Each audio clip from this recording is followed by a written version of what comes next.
Okay, now our topic is casualization and informalization of workforce. Okay, yesterday we have studied about jobless growth. What is jobless growth?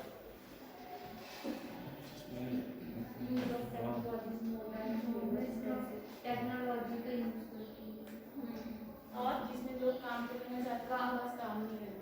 Oh, that is the situation of unemployment. I am talking about jobless growth. Jobless growth क्या है? Growth हो रही है but unemployment भी है। हाँ, देखो growth हो रही है। ग्रोथ कैसे हो रही है?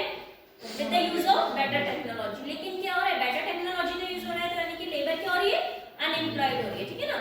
तो वही सिचुएशन हमारी जॉबलेस ग्रोथ होती है। ठीक है, इसमें अब जो हमारा न्यू टॉपिक है वो है casualisation and informalisation of workforce. ठीक है, तो कैजुअलाइजेशन क्या होता है? According to the word casualisation, it is made from the word casual. Casual means casual workers और रेगुलर वर्कर्स किया था ना। कैजुअल मीन्स क्या होता है? They are not on permanent basis, they are daily wages. ठीक है ना, उनको पेंशन नहीं मिलती है, पीएफ नहीं मिलता है, कोई सिक्योरिटी फंड नहीं मिलता है। लेकिन जो रेगुलर वर्कर्स होते हैं they are getting all benefits. ठीक है ना, सोशल सिक्योरिटी के जितने बेनिफिट्स हैं उनको मिलते हैं, they are on permanent basis. So जो कैजुअलाइजेशन है it is made from the word casual. Okay, so an interesting feature of our workforce is that it includes a large percentage of casual workers. अगर हम total workforce की बात करते हैं in our India तो इसमें क्या है कि जो ज्यादा परसेंटेज है वो हमारी वो किसकी है? कैजुअल वर्कर्स की। रेगुलर वर्कर्स बहुत कम है। ठीक है ना, टेम्पररी ज्यादा है, परमानेंट वाले कम है। And their number is trending up. Note the following facts in this regard. देखो जो कैजुअली हायर्ड वर्कर्स हैं वो ज्यादा है और हमारे रेगुलर वर्कर्स कम है। ठीक है, सो कैजुअलाइजेशन ऑफ वर्कफोर्स की अगर मैं बात करती हूँ, so what does it mean? It refers to situation when the percentage of casually hired workers in the total workforce tends to rise over time. Time के साथ साथ मतलब ये भी बढ़ता रहता है, उसी को बोलते हैं casualisation of workforce. Is it clear? Now come to the next, that the figure reveals that over time our workforce is suffering an increasing incidence of casualization. Why should that happen? ऐसा क्यों होता होगा? क्या reason होगा इसके पीछे? तो the logic is simple and runs like bulk of self-employed workforce is found in rural areas. क्यों? क्योंकि रूरल एरियाज में ज्यादातर क्या है? सेल्फ एम्प्लॉयड है।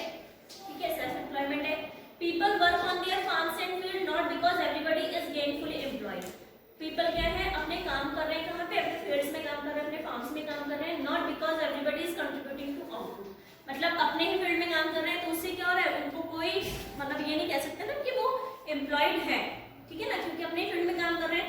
So they are not getting any output, उनको कोई आउटपुट भी नहीं मिल रहा है। ठीक है, but simply because many of them are not getting non farm jobs even when they wish to migrate. अगर वो चाहते हैं कि माइग्रेट करना भी चाहते हैं लेकिन तभी भी उनको नॉन फार्म जॉब्स नहीं मिलती, मतलब उनके पास ऑप्शन ही नहीं होता। अगर वो सपोज यहाँ से छोड़ के कहीं और भी जाते हैं लेकिन उनके पास ऑप्शन ही नहीं, कोई जॉब नहीं, तो क्या करेंगे वहां पे जाके?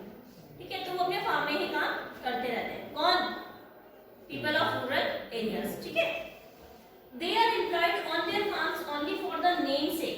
सिर्फ अपने नाम के लिए है, कुछ हो रहा है उससे बेनिफिट है नहीं है, लेकिन ये है कि भाई काम कर रहे हैं, फालतू नहीं है। ठीक है ना, but in fact they are disguisedly unemployed. अगर हम बात करते हैं तो डिस्गाइजली अनएम्प्लॉयमेंट। डिस्गाइज्ड अनएम्प्लॉयमेंट क्या होता है?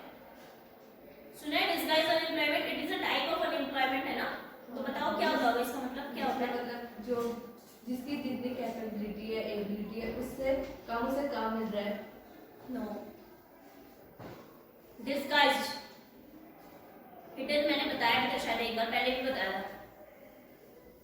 बताओ जरा। देखो डिस्गाइज अनएम्प्लॉयमेंट क्या है? ये एक फील्ड है। ठीक है, इसमें एक फैमिली के 5 मेंबर्स काम कर रहे हैं। कितने मेंबर्स काम कर रहे हैं? 5। लेकिन वो काम इसलिए जो इस फील्ड में काम की जरूरत है वो काम कितने की है? सिर्फ 3 मेंबर्स की जरूरत है, लेकिन काम कितने कर रहे हैं? 5।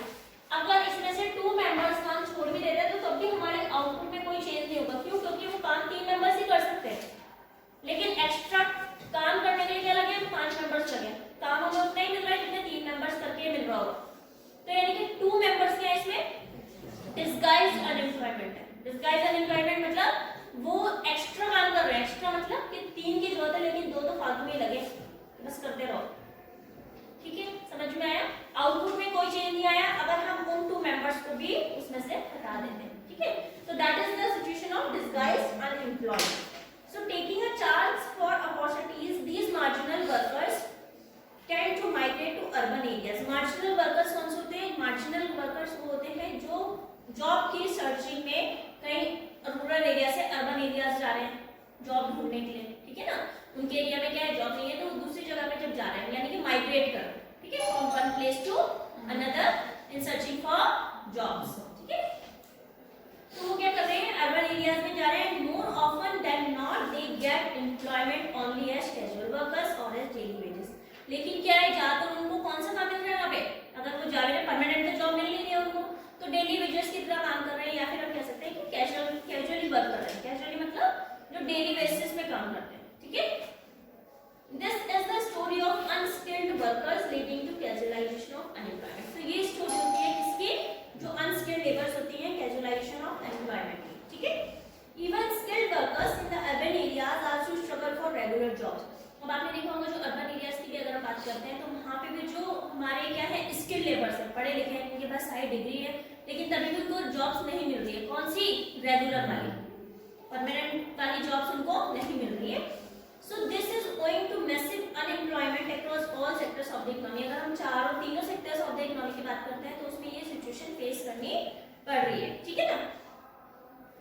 Unemployment is used that the bargaining power of the workers is significantly reduced. क्योंकि जो हमारी मैन पावर की बात करते हैं तो वो कम होती जा रही है। क्यों? क्योंकि आजकल क्या है, सब जगह क्या हो, टेक्नोलॉजी का यूज हो रहा है, ठीक है ना? On the other hand, bargaining power of the employers is very high. This follow the following principle of hire and fire. Okay? Now इसके बाद इसमें सेकंड वर्ड है इनफॉर्मलाइजेशन, ठीक है? कैजुअलाइजेशन सबको समझ में आया? क्या है कैजुअलाइजेशन का मतलब? Is it clear? Now come to the next, that is informalisation. देखो एम्प्लॉयमेंट को 2 सेक्टर्स में डिवाइड किया है, ठीक है? एम्प्लॉयमेंट में बी क्लासिफाइड एज 2। फर्स्ट कौन सा है?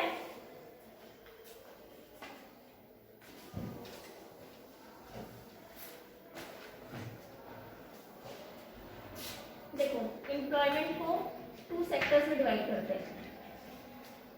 एक होता है आपका कौन सा? Formal sector, employment, okay, and second one is informal sector employment. Now see first formal sector employment, okay? देखो फॉर्मल सेक्टर एम्प्लॉयमेंट का मतलब होता है जो ऑर्गेनाइज सेक्टर होता है, इसको क्या बोलते हैं? Organise sector of the economy, ठीक है? ऑर्गेनाइज होता है। सेकंड, इसमें सारे गवर्नमेंट डिपार्टमेंट्स आते हैं, पब्लिक एंटरप्राइजेस आती है, प्राइवेट एस्टेब्लिशमेंट आती है, जिसमें विच हायर 10 और मोर वर्कर्स, जो 10 या 10 से ज्यादा वर्कर्स को क्या करते हैं? हायर करते हैं। So those working in the organized sector, जो organized sector में काम करते हैं उसको क्या बोलते हैं? Formal worker. जो इस सेक्टर में काम कर रहे हैं उनको क्या बोलेंगे? फॉर्मल वर्कर्स, ठीक है? फॉर्मल सेक्टर में जो काम कर रहे हैं फॉर्मल वर्कर्स, और जो इनफॉर्मल में करोगे इनफॉर्मल वर्कर्स, ठीक है? नाउ इनफॉर्मल सेक्टर को क्या बोलते हैं? Unorganised,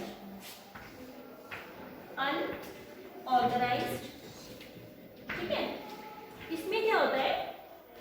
it includes all such, इसमें सारी प्राइवेट एंटरप्राइज रहती है जिसमें 10 वर्कर से कम लोग काम करते हैं। क्या है? Less than 10। और इसमें क्या है? 10 और more than 10। Is it clear? ठीक है? So which hire less than 10 worker besides farming and self employment ventures, these working in the organised sector. जो वर्कर्स होते हैं जो अनऑर्गेनाइज्ड सेक्टर में काम करते हैं उसको क्या बोलते हैं? Informal workers. Is it clear? Now from the view point of employment status, अगर हम व्यू पॉइंट देते हैं एम्प्लॉयमेंट के अकॉर्डिंग, तो जो वर्कर्स काम कर रहे हैं फॉर्मल सेक्टर में उन लोगों को क्या क्या मिलती है? Pension, gratuity fund, maturity fund, PF, ठीक है? ये सब इसमें क्या मिलता है? हमारे फॉर्मल सेक्टर वाले एम्प्लॉइज को मिलता है। लेकिन जो वर्क इसमें काम कर रहे हैं इन लोगों को कुछ नहीं मिलता, इन लोगों को कुछ नहीं मिलता, पेंशन वगैरह कुछ नहीं मिलती, प्रोविडेंट फंड, ग्रेच्युटी फंड कुछ नहीं मिलता इन लोगों को, ठीक है। वाइल इकोनॉमिक इंटरेस्ट होता है workers in informal sector is protected through labour laws, इसमें जो उनके इंटरेस्ट वगैरह होते हैं इसमें लेबर लॉज फॉलो होती है, लेबर लॉज फॉलो होती है, ठीक है। जैसे कि कौन सी होती है लेबर लॉज, और जो हमारी इनफॉर्मल वाली होती है there are hardly any protective laws for informal sector, बहुत कम लॉज होती है, मतलब होती ही नहीं है वैसे तो, लेकिन एक लॉ होती है इसमें इनफॉर्मल में, क्योंकि तो गवर्नमेंट ने वो करी है ना मिनिमम वेजेस एक्ट, इसमें ये वाली लॉ फॉलो होती है। मिनिमम वेजेस एक्ट में क्या होता है कि एक एम्प्लॉय है तो उसको मिनिमम वेज इतनी देनी ही देनी है, ठीक है ना, वो फिक्स होती है गवर्नमेंट के through, okay. Now to protect their economic interest formal sectors में जो है ट्रेड यूनियंस बनते हैं, मतलब उनका इकोनॉमिक इंटरेस्ट को बनाने के लिए क्या बनाते हैं यहाँ पे ट्रेड यूनियंस, ओके। लेकिन इनफॉर्मल में कुछ नहीं बनाते, मतलब ही नहीं उनको, क्योंकि रेगुलर तो उनके कोई वर्कर्स है नहीं, पहले दिन कोई आ रहा है फिर दूसरे दिन कोई और आ जा रहा है, ठीक है। तो तुम इसमें ऐसे समझ सकते हो कि फॉर्मल में आ रहे हैं आपके, जैसे स्कूल में टीचर्स जॉब कर रही है, ऐसा तो नहीं कि आज मैं पढ़ाना है कल को कोई और टीचर इकोनॉमिक्स पढ़ाएगी, फिर नेक्स्ट डे कोई और आएगी, ठीक है ना। तो जब तक मैं जॉब कर रही हूँ तो मैं ही आपको इकोनॉमिक्स पढ़ा रही हूँ, ठीक है। तो हमारा जो फॉर्मल होता है वो ऑर्गेनाइज सेक्टर होता है, इसमें पूरी तरीके से सब प्रोसेस चलता है, ठीक है, सब कुछ। कि जैसे सबसे पहले एक है प्रिंसिपल मैम है, प्रिंसिपल मैम के जो कोऑर्डिनेटर है, कोऑर्डिनेटर जो है इंस्ट्रक्ट करती है हम लोगों को, प्रिंसिपल मैम कोऑर्डिनेटर को और कोऑर्डिनेटर मैम टीचर्स, ठीक है ना, और टीचर्स स्टूडेंट्स को। तो एक तरीके से प्रोसेस चलता है, लेकिन उसमें क्या है इनफॉर्मल में तो जॉब क्या है फिक्स नहीं होती है, जैसे हम लोगों ने कैजुअल काम किया था ना, कैजुअली वाला पढ़ा था, तो हमारा सारा इनफॉर्मल में आता है, ठीक है। ऑर्गेनाइज कौन से होते हैं, जैसे स्कूल हो गया या हॉस्पिटल्स हो गए वो ऑर्गेनाइज्ड है, या रेलवे हो गया, ठीक है। अनऑर्गेनाइज में जैसे कंस्ट्रक्शन में लेबर्स काम कर रहे हैं वो अनऑर्गेनाइज्ड है, कोई उसमें फिक्स नहीं है, ठीक है, जब तक काम है तब तक है, अदरवाइज छूट गया फिर काम। या मैं कह रही हूँ कि जो सीजनल वर्कर्स होते हैं, सीजनल वर्कर्स जैसे कि जो सीजनल एम्प्लॉयमेंट जिनको मिलता है, जैसे कि आइसक्रीम का देख लो, उनका डेली चलता है काम नहीं चलता है, सिर्फ समर्स में चलता है, ठीक है ना। तो ये चीजें होती हैं। इसके बाद informal sector workers are highly vulnerable to uncertainties of the market, उनको बहुत ज्यादा लॉस फेस करना पड़ता है, क्योंकि क्यों वो पूरा उनकी फिक्स तो जॉब है नहीं, जैसे आइसक्रीम वाले की बात करती हूँ तो पूरा मार्केट पे डिपेंड करता है, एक ही स्टॉल तो रहेगी मार्केट में कि सब उससे लोग खरीदेंगे, उनको बहुत लॉस भी फेस करना पड़ता है, क्योंकि बहुत सारे स्टॉल्स हैं तो लोगों के पास ऑप्शन रहता है कि नहीं इससे लेनी है इससे लेनी है, कई बार उसको अच्छी इनकम होती है और कई बार नहीं भी होती है, ठीक है। तो कोई फिक्स नहीं है, लेकिन हम स्कूल में आ रहे हैं ऐसा तो नहीं है कि आज अच्छी सैलरी मिल रही है कल को नहीं मिलेगी, ठीक है, तो वो फिक्स है। समझ में आ रहा है ना फॉर्मल और इनफॉर्मल में क्या डिफरेंस है, ठीक है। So they are hired when the market sentiments are good and are fired when there economic slowdown. तो जो इनफॉर्मल सेक्टर्स होते हैं, जो इनफॉर्मल वर्कर्स होते हैं, उनको रखा जाता है तब जब मार्केट सेंटिमेंट्स अच्छे होते हैं, मतलब मार्केट में अच्छी खासी ग्रो हो रही है या मार्केट में ज्यादा नीड है, और जब बिल्कुल क्या हुआ बंद हो गया तो उनको निकाल दिया, ठीक है। लेकिन जैसे कि सपोज तुम लॉकडाउन का सोच लो, लॉकडाउन में हुआ था ऐसा कि सब कुछ बंद हो गया था, तो बेचारे जो डेली वेजेस उनको कोई जॉब ही नहीं मिली, क्योंकि पूरा मार्केट क्या था बंद था। लेकिन स्कूल्स में टीचर ऑनलाइन पढ़ा रहे थे, फिक्स था ना हमारा, ऐसा तो नहीं है कि नहीं हमको भी निकाल दिया भाई बंद हो गया भाई निकल जाओ, ऑनलाइन क्लासेस चल रही है। तो ये डिफरेंस होता है फॉर्मल में और इनफॉर्मल में, इज इट क्लियर। तो अगर आपसे पूछते हैं कि क्या डिफरेंस होता है फॉर्मल वर्कर्स में और इनफॉर्मल वर्कर्स में, तो यही होता है कि जो वर्कर्स काम करते हैं ऑर्गेनाइज सेक्टर में उसको फॉर्मल वर्कर्स बोलते हैं, और जो वर्कर्स इनफॉर्मल में काम करते हैं उनको इनफॉर्मल वर्कर्स बोलते हैं, ठीक है। उनको सारे फॉर्मल वर्कर्स को सारे बेनिफिट्स मिलते हैं, जैसे पीएफ हो गया, gratuity, pension etcetera, but informal worker they are not getting any social security benefits, ठीक है। ये लोग जो होते हैं फॉर्मल वर्कर्स ट्रेड यूनियंस बना सकते हैं, अपनी जो एक यूनियन होती है वो बना सकते हैं, लेकिन उसमें कोई यूनियन नहीं है, क्यों, क्योंकि आज काम कर रहे हैं कल को निकाल दिया तो क्या करेंगे यूनियन बना के, ठीक है। नेक्स्ट है are protected by various labour laws, इसमें जो है मतलब मार्केट के सिचुएशन का इन पे कोई डिपेंड ना पड़े, तो इसलिए इसमें क्या करते हैं बहुत तरह की लॉ बना रखी है, लेकिन उसमें क्या है अनप्रोटेक्टेड रहते हैं लेबर लॉ, उसमें कोई लेबर लॉज नहीं मिलती उनको, ठीक है। सिर्फ एक मिलती है, वो कौन सी होती है, minimum wages act, okay. So informalisation of workforce is defined as a situation where percentage of workforce in the formal sector है कि जब ये फॉर्मल सेक्टर में जो लोग काम कर रहे हैं जब ये कम होने लगते हैं तो उसी सिचुएशन को क्या बोलते हैं, इनफॉर्मलाइजेशन। क्यों? क्योंकि इनफॉर्मल का बढ़ रहा है, जब फॉर्मल कम हो रहा है तो that will increase the informal sector, ठीक है ना, परसेंटेज जो होगा इनफॉर्मल का वो क्या हो जाएगा, बढ़ जाएगा। तो इसी को क्या बोलते हैं, इनफॉर्मलाइजेशन। इनफॉर्मल का वर्ड समझ में आया? इनफॉर्मलाइजेशन जो वर्ड है वो किसी से बना है, इनफॉर्मल से, और इनफॉर्मल मतलब जो अनऑर्गेनाइज्ड है, ठीक है। जब हमारा फॉर्मल कम होने लगता है और इनफॉर्मल बढ़ने लगता है तो उसी सिचुएशन को क्या बोलते हैं, इनफॉर्मलाइजेशन। Is it clear?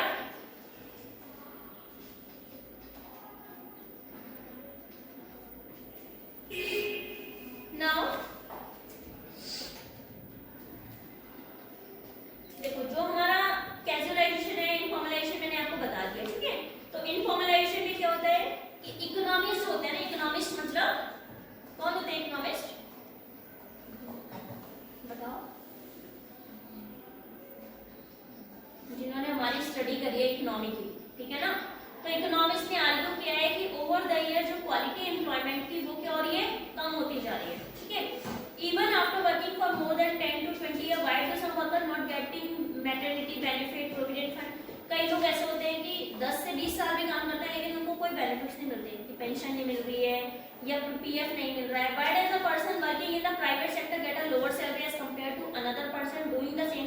अगर आपने देखा होगा कि वही काम जैसे टीचर्स हैं, प्राइवेट सेक्टर में उनको प्राइवेट स्कूल में कम सैलरी मिल रही है और वही टीचर को गवर्नमेंट सेक्टर में डबल मिल रही होती है, डबल से भी ट्रिपल मिल रही होती है। तो ऐसा क्यों होता है, क्या इसके पीछे रीजन होता है? You may find that a small section of Indian workforce is getting regular income। जो गवर्नमेंट है थ्रू इट्स लेबर लॉज उनको एलिमेंट कर देती है कि उनके जो राइट्स हैं उसको अलग अलग तरीके से क्या करती है, प्रोटेक्ट करती है, ठीक है ना।